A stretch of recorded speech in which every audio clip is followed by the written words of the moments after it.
आदमी था चाइना में, उसके पास एक बड़ा जबरदस्त घोड़ा था।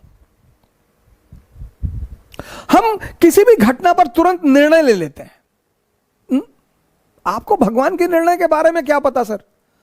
मुझे कभी नहीं पता था मैं इलाहाबाद यूनिवर्सिटी में पढ़ूंगा, मुझे कभी नहीं पता ही नहीं था सर, लेकिन मैं रिस्क लेता रहा।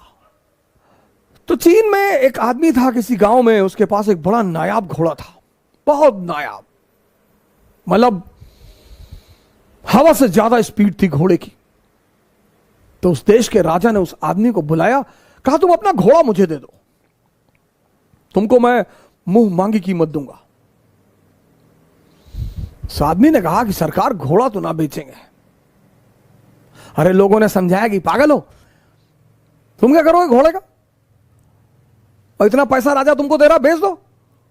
अरे उसने कहा यार तुम लोग क्यों मेरे पीछे पड़े हो, जाओ अपना काम करो, हम नहीं फायदा ले रहे ना, जाओ। एक दिन क्या हुआ, घोड़ा भाग गया।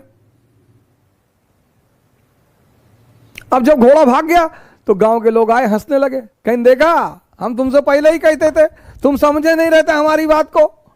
अरे उसने कहा बड़े भाई घटना सिर्फ इतनी है कि घोड़ा भाग गया है, बस, इसमें ज्यादा चिंता करने की बात नहीं है। वो चला गया तो चला गया, मैं क्या करूं। अजीब पागल हो, तुम्हारा नुकसान हो गया? बोले कोई नुकसान नहीं हुआ। 10-15 दिन बीता, एक दिन घोड़ा वापस आ गया और अपने साथ 20 घोड़े और लाया अपनी तरह के। गांव वाले फिर आए, कहीं बेटा तुम बहुत चालाक आदमी हो, तुमको पता था कि कुछ कांड करने गया है ये, बड़ा बढ़िया यार, तुम तो बड़े फायदे में हो यार, पहले तो अकेले था अब तो 20 ले आया। उन्होंने कहा यार तुम लोग राय देने क्यों चले आते हो यार बार बार। अरे घोड़ा चला गया था, अब आ गया, अपने साथ 20 घोड़ा और ले आया, घटना बस इतनी है, इसमें बहुत ज्यादा खुशी होने की कोई बात नहीं है। पड़ोसी राज्य ने उस राज्य पर हमला कर दिया।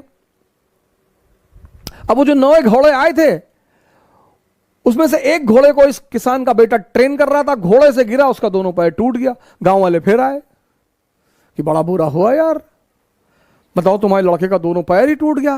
बोले यार तुम लोग शांत नहीं रह सकते हो, अपना निर्णय अपने पास नहीं रख सकते हो। अरे ठीक है यार, पैर टूट गया, देखेंगे भगवान कुछ करना चाहता होगा, अच्छी बात है, जाने दो। उसी वक्त पड़ोसी राज्य ने इस राज्य पर हमला कर दिया। गांव के जितने भी जवान लड़के थे सब सेना में बुला लिए गए, सिर्फ किसान का बेटा बचा क्योंकि उसके पैर टूटे हुए थे। इस दुनिया में, खासकर इस देश में 95% लोग उस चीज के बारे में सोचते हैं जो उनके हाथ में है ही नहीं। क्या? फल। सर आपको पता ही नहीं कल क्या होने जा रहा है, तो जब हमें कल का पता ही नहीं तो हम आज में रहें। और जितने लोगों ने अपने आज को सुधारना शुरू किया उनका कल बेहतरीन हो गया, क्योंकि जो कल के बारे में सोचते हैं वो आज कुछ कर ही नहीं पाएंगे, और जो पास्ट के बारे में सोचते हैं वो कुछ कर ही नहीं। 2 लोग निष्क्रिय हैं,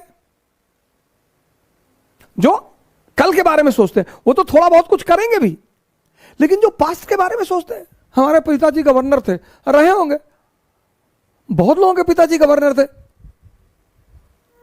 इस रहस्य को समझो पार्थ, कि तुम्हारे पास तो केवल करने या ना करने का विकल्प है, किंतु कर्म के अंत पर मनुष्य के अधिकारों की सीमा समाप्त हो जाती है। कर्म का परिणाम मनुष्य के वश में नहीं है, इसलिए केवल कर्म करो और कर्म फल की इच्छा न करो। कर्मण्येवाधिकारस्ते मा फलेषु कदाचन मा कर्म फल हेतुर्भूः माते संगोस्त्वा कर्मणि।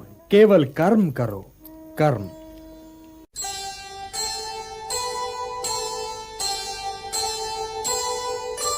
कर्म करे किस्मत बने, जीवन का यह मर्म, प्राणी तेरे हाथ में, तेरा अपना कर्म, तेरा अपना कर्म।